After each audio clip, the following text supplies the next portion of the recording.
The Galactic Council chamber was never meant to echo with silence. Normally it buzzed with voices, delegates arguing trade, disputes, and policies of peace.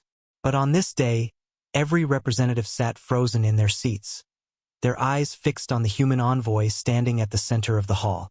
Ambassador Rachel Cade's voice was calm, but her words struck like thunder. Earth has declared war. For a moment, the statement hung in the air like smoke. Then a ripple of disbelief swept through the chamber. The Lithari delegate hissed, "War? In this age? Impossible. The Concord outlawed it millennia ago." The Venori Prime adjusted his crystalline headpiece, clicking nervously. Surely the humans mean sanctions, perhaps military exercises, nothing more than posturing. But the human ambassador's gaze didn't waver. "No, you misunderstand. We are not posturing. We are going to battle." The chamber erupted into chaos. Representatives shouted over one another, their translators struggling to keep pace.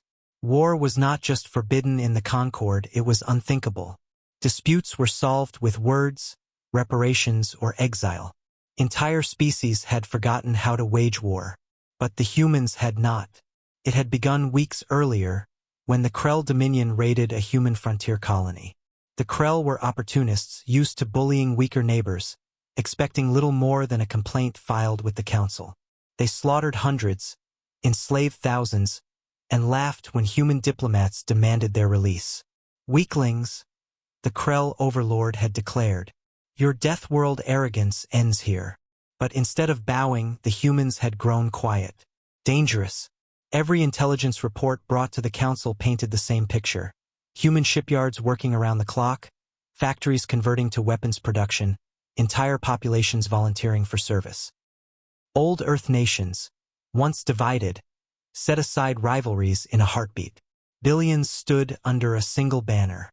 When asked how they could muster such unity, one human admiral gave a chilling reply, "We've had practice." Now, as the council listened in stunned horror, Ambassador Cade explained Earth's position. "You all warned us to let the council handle it," she said. "But the council has done nothing.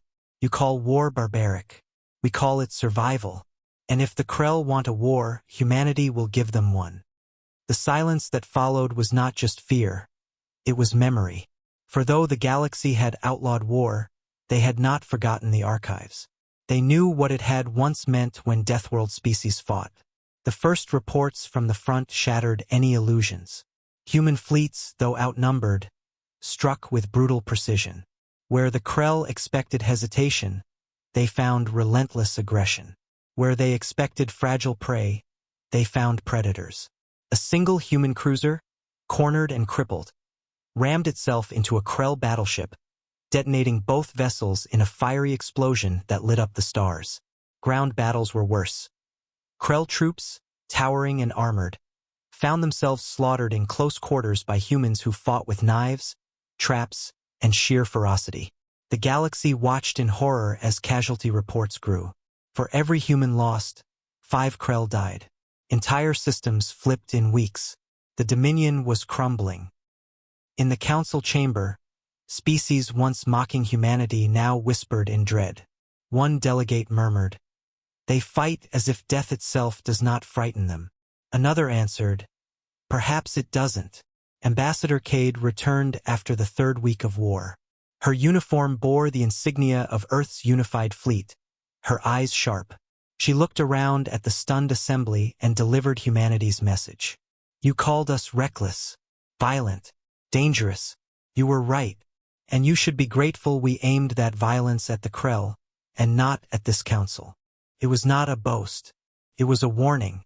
The Krell Dominion surrendered after only 2 months. Their fleets annihilated, their worlds occupied. Humanity stood victorious, not because of superior numbers or technology, but because they were the only species who remembered how to truly wage war. From that day forward, the galaxy never underestimated humans again. In every chamber, every archive, and every whispered conversation, one fact echoed. The Deathworlders were not just survivors. They were warriors, and when they went to battle, no one could stand in their way.